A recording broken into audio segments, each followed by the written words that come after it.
주님께서 여러분과 함께 요한이 전한 거룩한 복음입니다.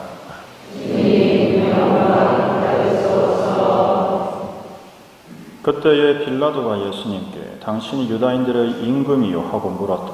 예수님께서는 그것은 너의 생각으로 하는 말이냐 아니면 다른 사람들이 나에 관하여 너에게 말해 준 것이냐 하고 되물으셨다.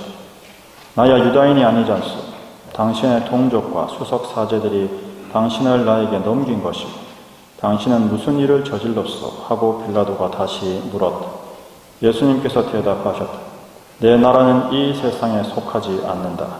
내 나라가 이 세상에 속한다면 내 신하들이 싸워 내가 유다인들에게 넘어가지 않게 하였을 것이다.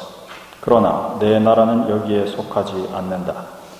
빌라도가 아무튼 당신이 임금이라는 말 아니요? 하고 묻자 예수님께서 그에게 대답하셨다. 내가 임금이라고 너가 말하고 있다. 나는 진리를 증언하려고 태어났으며 진리를 증언하려고 세상에 왔다. 진리에 속한 사람은 누구나 내 목소리를 듣는다. 주님의 말씀입니다. 그리스도님 찬양합니다.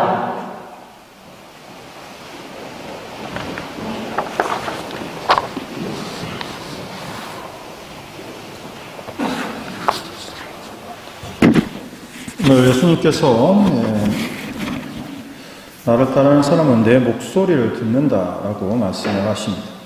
우리가 누군가의 목소리를 듣고 그를 따른다, 또 그것을 나를 이끄는 목소리라는 의미에서 생각해보면 과연 누가 나를 다스리는, 즉 나에게 당신의 소리를 들려주는 왕이냐라고 반문해 볼 수 있습니다.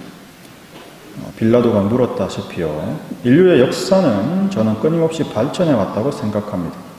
선사 이전 시대는 생존이 가장 중요한 시기였기 때문에 자아실현이라는 측면에서는 어려움이 있었지만, 하지만 인간은 끊임없이 그 생존을 원활하게 하기 위해서 수많은 도구들을 개발했고, 그 중에 가장 훌륭한 도구는 언어입니다.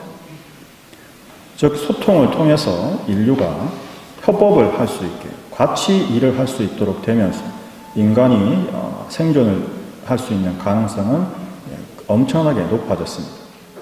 그리고 나서 농업혁명으로 잉여 생산이, 식량이 생기게 되자 인류는 생존에만 종사하던 노동력을 생존이 아닌 다른 것에 사용할 여유가 생겼고 문화를 만들어냈습니다. 이때부터 이 잉여의 식량과 분배의 그 사용을 놓고 더 큰 조직이 필요했던 인간은 국가와 사회를 구성하기 시작합니다. 즉 생존과 더 큰 이익을 위해 사회를 구성하기 시작한 사람들은 서로 생각도 다르고 원하는 것도 다른 사람들, 어떻게 하면 공동의 목표, 공동의 목적을 위해서 움직일 수 있게 만들 수 있을까라는 걸 고민하며 대화를 통해, 언어를 통해 결국 함께 의논하면서 공동의 목표를 추구하고자 하는 목적을 가지게 됩니다. 따라서 우리가 고대 민주주의라고 불리우고 또 고구려 시대에도 생각해보면 고조선, 고구려를 아우르는 부족제 사회에 결국 많은 사람이 권력을 가지고 있고 서로 협의와 합의를 통해서 타인을 설득해야 돼. 그런데 그것이 막상 권력을 갖고 있는 사람들의 입장에서는 비효율적이죠. 따라서 전쟁이라든지 여러 가지 형태로 노예들을 잡아서 일을 시키게 되자 평민들이 힘을 잃게 됩니다.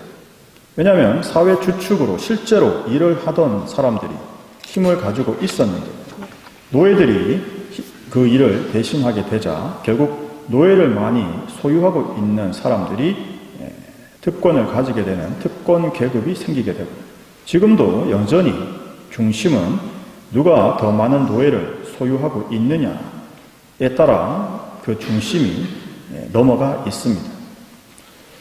산업혁명으로 이제는 인간이 했던 노동이 많은 부분을 기계가 대신하고 있고, 즉 AI 시대가 원하는 가장 궁극적인 모습도 인간의 모든 일을 대신하는 기계의 노예를 생산하는 데 혈안이 되어 있고, 그냥 프로그램 된 대로 일하는 기계가 아니라 스스로 생각해서 더 높은 생산력을 유지하는 기계를 만들고 싶은 것이 인간의 끊임없는 욕심입니다.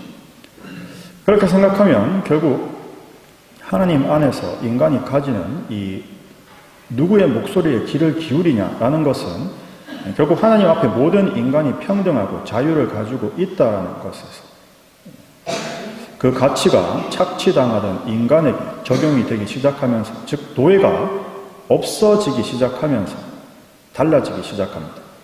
즉 지금은 자유를 억압하는 물리적 노예가 사라졌지만 더욱 교묘하게 자본을 이용한 금융적 노예를 부리고 있고, 그런 특권 계급들이 여전히 우리 사회를 지배하고 있습니다. 이걸 사회는 어떻게 바꿔나갈 수 있을까?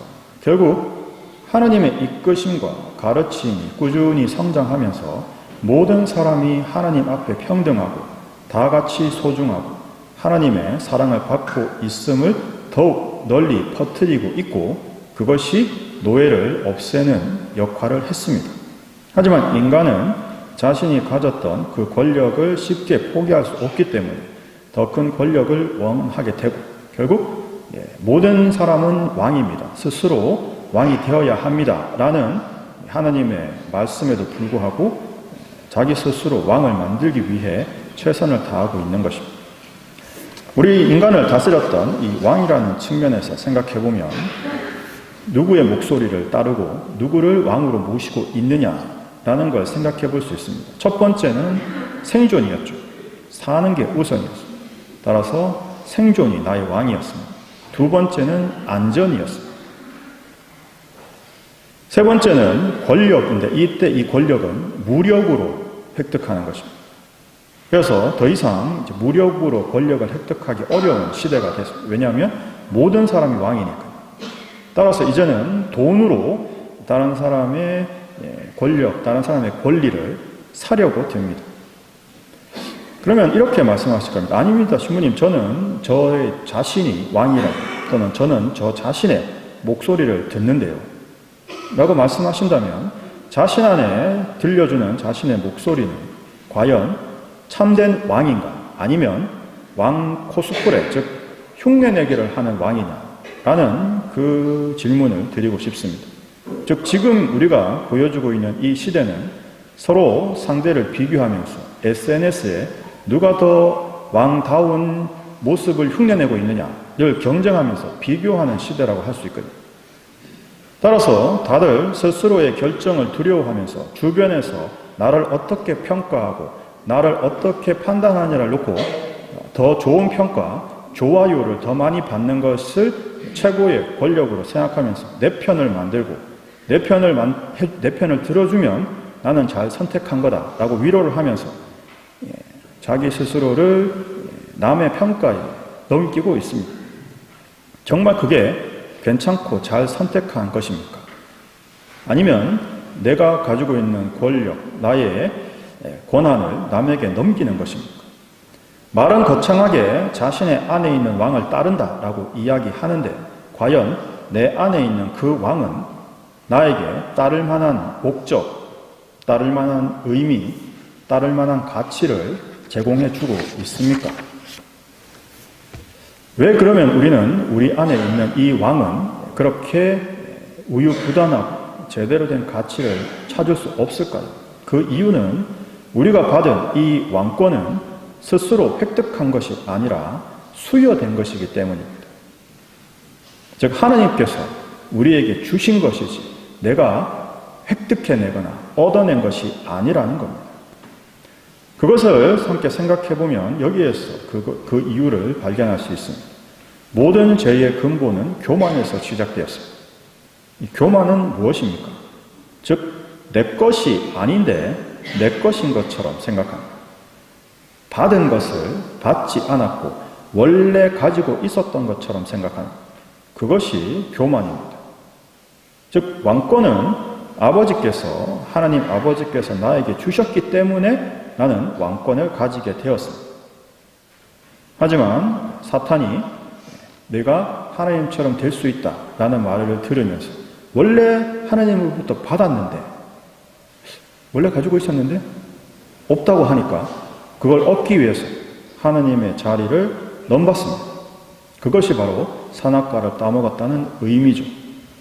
즉 우리의 교만, 우리의 죄는 원래 하나님으로부터 받은 것을 내가 훔치거나 뺏거나 또는 획득했다라고, 그래서 내 것이다 라고 생각하는 것이 이 교만의 죄의 근원입니다. 따라서 우리가 가진 이 모든 왕권이 하나님께서 주셨기 때문에 가졌다는 것을 기억하게 되면 우리가 하나님 아버지께 드릴 수 있는 것은 기쁨과 감사와 영광을 드리는 삶이 될 것입니다. 어떻게 하면 하나님으로부터 부여받은 이 왕권을 잘 사용하는 것일까? 즉 오늘 우리가 듣는 이 너희는 나의 목소리를 들어야 한다라는 이야기에서 생각해보면 나에게 왕권을 주시는 분, 그분의 목소리를 들어야 합니까? 아니면 받아서 얻었던 왕권을 원래 내 것인 것처럼 생각하는 교만의 소리를 들어야 합니까? 아니면 왕권이 받은 적이 없는 것처럼 속여서 우리를 죄의 노예로 만들었던 악마의 소리를 들어야 됩니까? 결국 우리가 성모님과 예수님께 집중하는 이유는, 그분들의 목소리를 들으려고 하는 이유는 바로 이분들께서 하나님께서 주신 왕권을 가장 잘 사용하신 참된 왕이시고 참된 여왕이시기 때문입니다. 우리가 하나님으로부터 받은 이 왕권을 어떻게 사용해야 할 것인지를 우리는 예수님께 배워야 합니다. 예수님께서도 끊임없이 복음에서 말씀하시죠. 내가 너희들에게 하는 모든 것은 아버지로부터 듣고 배웠던 것일 뿐이다. 내가 스스로 하는 것은 아무것도 없다. 끊임없이 강조하시고 또 반복하시고 또 강조하십니다.